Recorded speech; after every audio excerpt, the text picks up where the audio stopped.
Monsieur de Guibert proposa une promenade en bateau. On devait traverser l'étang, qui tournait comme une rivière et qui avait 1 kilomètre de long. On devait descendre sur l'autre rive et assister une danse à l'occasion de la noce d'une fille de ferme de Monsieur de Guibert. On s'embarqua en 2 bateaux. On recommanda aux enfants de ne pas bouger. Les messieurs se mirent à ramer.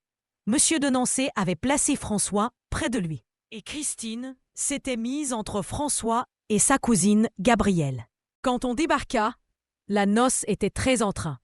On dansait, on chantait, on avait l'air de beaucoup s'amuser. Les danseurs accoururent aussitôt pour inviter mademoiselle de Guibert, Gabrielle et Christine. Bernard engagea à danser une des petites filles de la noce. Les mamans, les papas dansèrent aussi. Au milieu de l'animation générale, personne ne s'aperçut de l'absence de Maurice et d'Adolphe.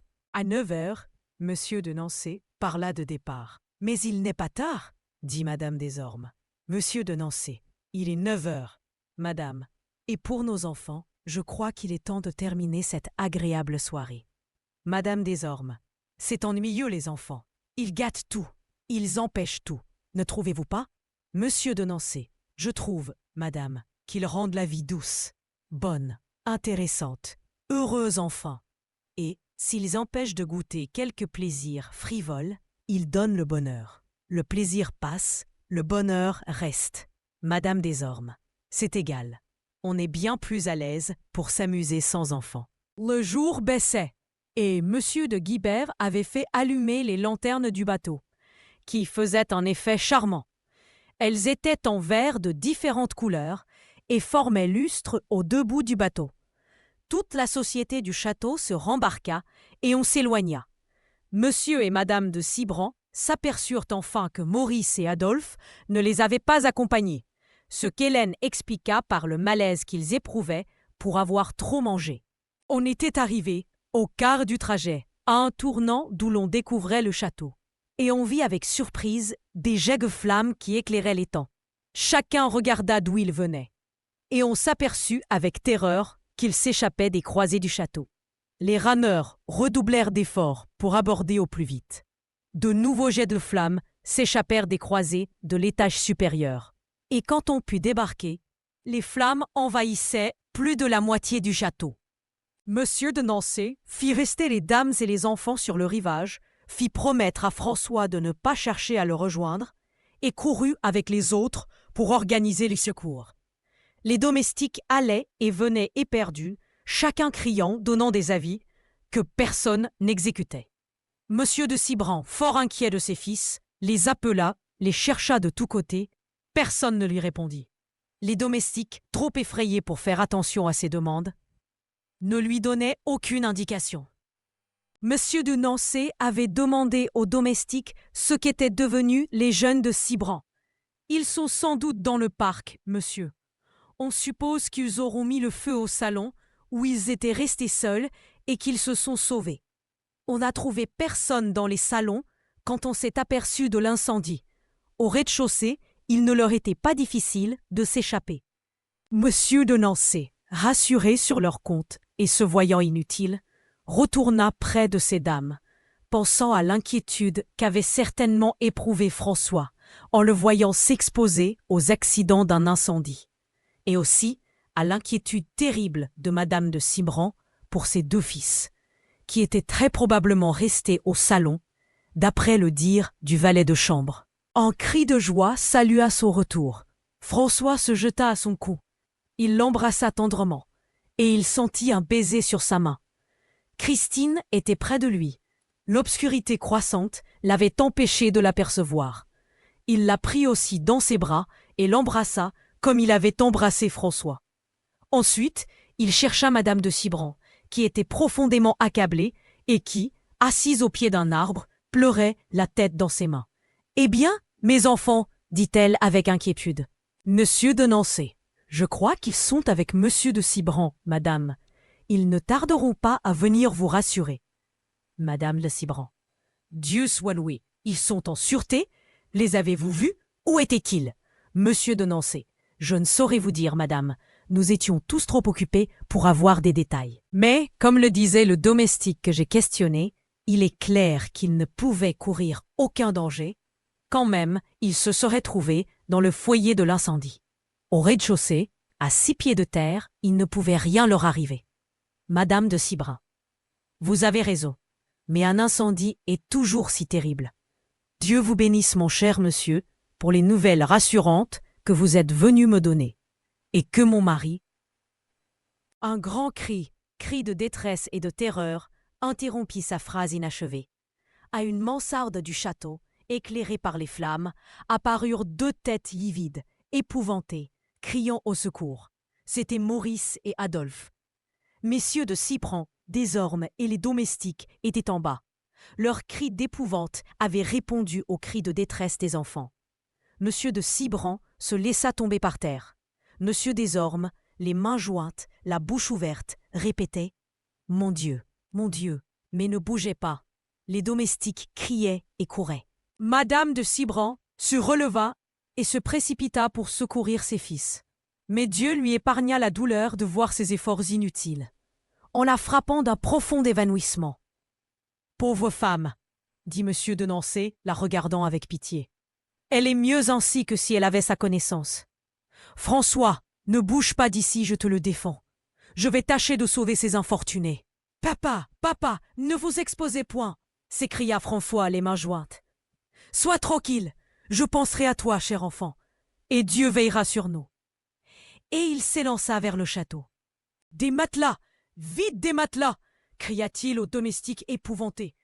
À force de les exhorter, de les pousser, de répéter ses ordres, il parvint à faire apporter 5 ou 6 matelas, qu'il fit placer sous la mansarde où étaient encore Maurice et Adolphe, enveloppés de flammes et de fumée. « Monsieur de Nancey, jetez-vous par la fenêtre, il y a des matelas dessous. Allons, courage !» Maurice s'élança et tomba maladroitement, moitié sur les matelas et moitié sur le pavé. De Nancey se baissa pour le retirer et faire place à Adolphe.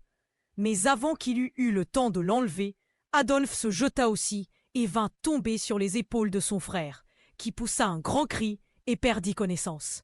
« Malheureux !» s'écria M. de Nancey. « Ne pouviez-vous attendre une demi-minute ?»« Je brûlais, je suffoquais, » répondit faiblement Adolphe. Et il commença à gémir et à se plaindre de la douleur causée par les brûlures. M. de Nancey remit Adolphe aux mains des domestiques qui l'emmenèrent à la ferme. Et lui-même s'occupa de faire revenir Maurice. Mais ses soins furent inutiles. Les reins étaient meurtris, ainsi que les épaules. Les jambes, qui avaient porté sur le cavé, étaient contusionnées et brisées. Il demanda qu'on allât au plus vite chercher un médecin, étendit Maurice sur l'herbe et engagea M. de Cibrant à donner des soins à ses fils au lieu de se lamenter. « Ma femme, dit M. de Cibrant avec désespoir. M. de Nancey, « Que diable, mon cher, ayez donc courage. Que votre femme s'évanouisse, on le comprend. Mais vous, faites votre besogne de père et voyez ce qu'il y a à faire pour secourir vos fils. M. de Cibrant, mes fils, mes enfants, où sont-ils? M. de Nancey, ils sont contusionnés et brûlés. Maurice, là, près de vous, et Adolphe à la ferme. Maurice, s'écria M. de Cibrant en se jetant près de lui. Maurice poussa un gémissement douloureux. Monsieur de Nancey, prenez garde, ne lui donnez pas d'émotions inutiles. Faites-lui respirer du vinaigre, bassinez-lui le front et les tempes, mais ne le secouez pas. Mettez 2 matelas près de lui et tâchons de l'enlever pour le placer dessus. Monsieur de Cibrant demanda du monde pour l'aider à transporter Maurice. Monsieur de Nancey appela Monsieur Desormes, lui répéta ce qu'il y avait à faire en attendant le médecin, et retourna près de ces dames. Il prit de l'eau dans son chapeau, en jeta quelques gouttes sur la tête et le visage de Madame de Cibrant, toujours évanouie, lui bassina à grande eau les tempes et le front, et demanda à ces dames de continuer jusqu'à ce qu'elle reprît ses sens. Madame Desormes et Madame de Guibert s'en chargèrent et apprirent par Monsieur de Nancey le triste état de Maurice et d'Adolphe. « Qu'est-ce qui a causé l'incendie, papa ?» demanda François. « Où est ma bonne ?»« Ta bonne va bien, mon enfant. Elle est allée donner des soins à Adolphe. Quant à l'incendie et ce qui l'a occasionné, personne ne le sait. Les domestiques étaient tous à table. Il n'y avait au salon que Maurice et Adolphe. On ne comprend pas comment le feu a pris au salon et comment ces deux garçons se sont trouvés dans les mansardes. Maurice est encore sans connaissance et Adolphe gémit et ne parle pas. Tous deux sont fortement brûlés et doivent souffrir beaucoup. Madame de Cibrand était revenue à elle pendant que Monsieur de Nancey parlait aux enfants consternés. On lui dit que ses fils étaient sauvés. Monsieur de Nancey lui expliqua de quelle manière et comment la précipitation d'Adolphe avait contusionné Maurice. « On a été chercher un médecin, ajouta-t-il, et je pense qu'on pourra sans inconvénient les transporter chez vous, madame. » Après quelques autres explications à ces dames et aux enfants, Madame de Guibert lui demanda si toutes les chambres du château avaient été atteintes et consumées, et s'il n'y avait plus de logement pour elle et sa famille. Monsieur de Nancey: tout est brûlé, madame, mais on a pu sauver les effets d'habillement et les objets de valeur. Madame de Guibert: qu'allons-nous devenir? Où irons-nous? Monsieur de Nancey: si j'osais vous offrir un refuge provisoire, madame, je vous demanderais de vouloir bien accepter mon château. Je n'en occupe qu'une petite partie avec mon fils. Le reste est à votre disposition. Madame de Guibert: merci, monsieur de Nancey. Je suis bien reconnaissante de votre offre. Si mon mari m'y autorise, je l'accepterai pour quelques jours, jusqu'à ce que nous trouvions à nous loger. Ce sera une gêne pour vous, je le sais, et je vous suis d'autant plus obligé. Monsieur de Nancey, trop heureux de vous venir en aide dans un si grand embarras. Madame de Guibert, permettez-vous que nous nous installions chez vous dès cette nuit? Monsieur de Nancey: certainement, madame. Je retourne chez moi pour donner les ordres nécessaires. Viens, François, nous allons bientôt partir, mon ami. Madame des Ormes et de Sémillane proposèrent à Madame de Cibrand de la ramener près de ses fils. Après quoi, nous retournerons chacune chez nous. Les pauvres enfants doivent être harassés de fatigue, dit Madame de Sémillane. Ils se dirigèrent tous vers la pelouse où se trouvait Maurice avec son père, toujours morne et accablé, et messieurs des Ormes et de Sémillane.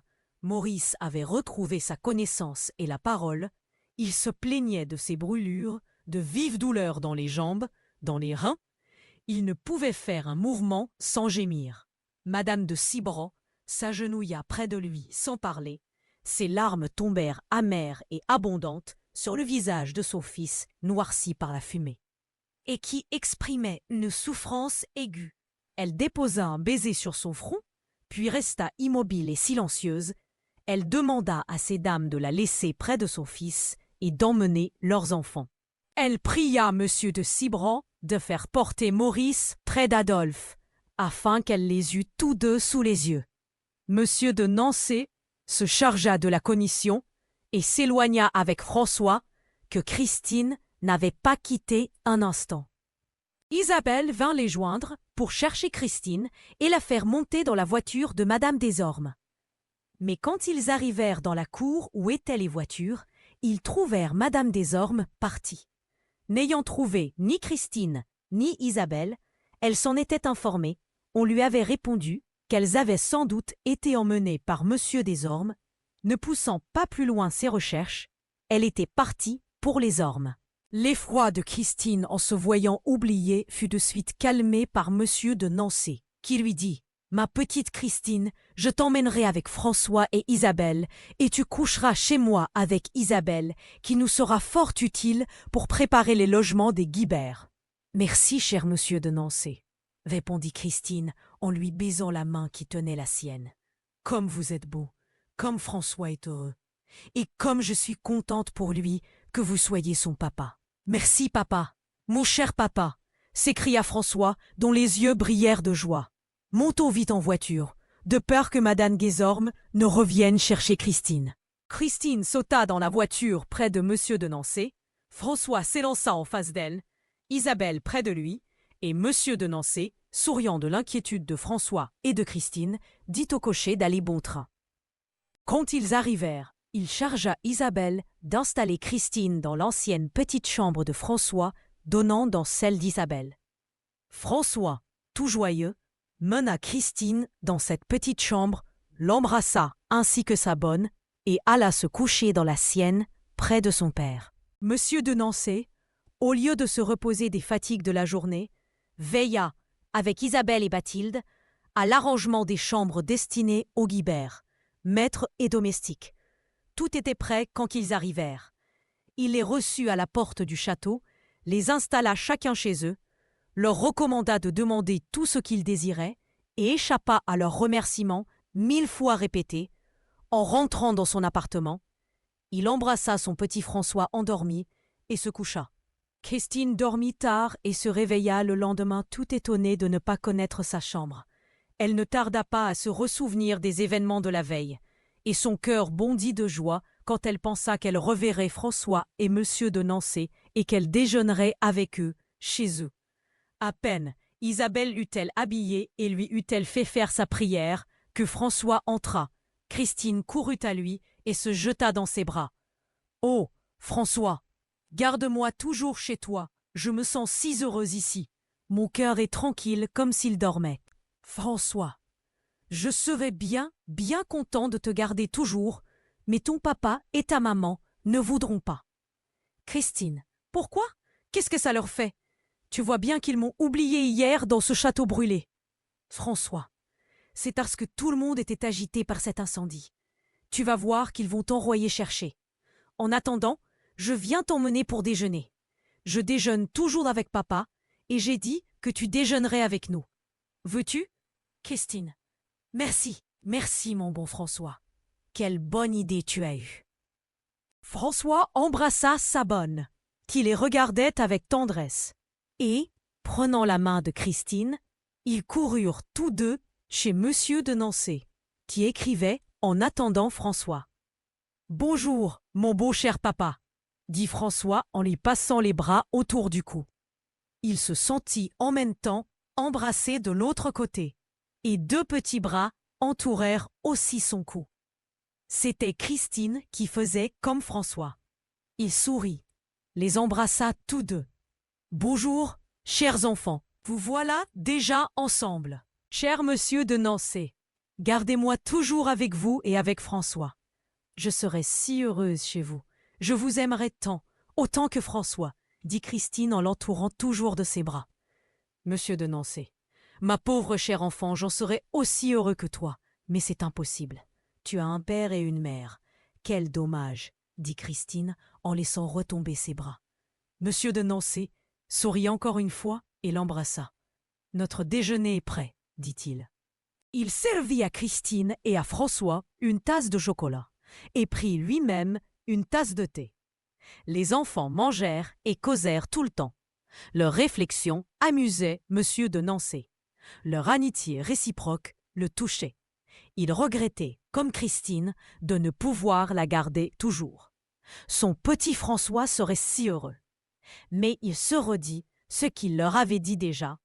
C'est impossible. Après les avoir laissés jouer quelque temps, « Je crois, ma petite Christine, dit-il, que je vais à présent faire atteler la voiture pour te ramener chez tes parents, qui doivent être inquiets de toi. »« Déjà » s'écrièrent les 2 enfants à la fois. « Eh oui, déjà, mais vous vous reverrez bientôt et souvent. Isabelle te mènera promener de notre côté, et François ira se promener avec moi du côté des ormes. Vous jouerez pendant que je lirai au pied d'un arbre. Et puis nous ferons des visites au château et à ta tante de Sémiane quand tu y seras. » Monsieur de Nancé fit atteler. Il monta dans la voiture avec François, Christine et Isabelle. Un quart d'heure après, ils descendaient au château des Ormes. Ils trouvèrent monsieur et madame des Ormes dans le salon. « Ah, vous voilà, monsieur de Nancé. C'est fort aimable de m'avoir vous-même ramené Christine. Je pensais bien que quelqu'un s'en serait chargé. Monsieur des Ormes. Comment est-ce monsieur de Nancé qui nous amène Christine? D'où venez-vous donc, mon cher monsieur? De Nancé. De chez moi, monsieur. Madame des Ormes. Ah, c'est que vous ne savez pas, mon cher, que j'ai laissé Christine hier soir chez les Guibert, la croyant avec vous. Ce n'est pas étonnant. Cet incendie était si terrible. Mais j'ai bien pensé ce matin, en la sachant encore absente, que monsieur de Nancé ou bien ma sœur de Sémiane l'aurait emmenée et nous la ramènerait. Monsieur des Ormes, vous abusez de l'obligeance de monsieur de Nancé, Caroline.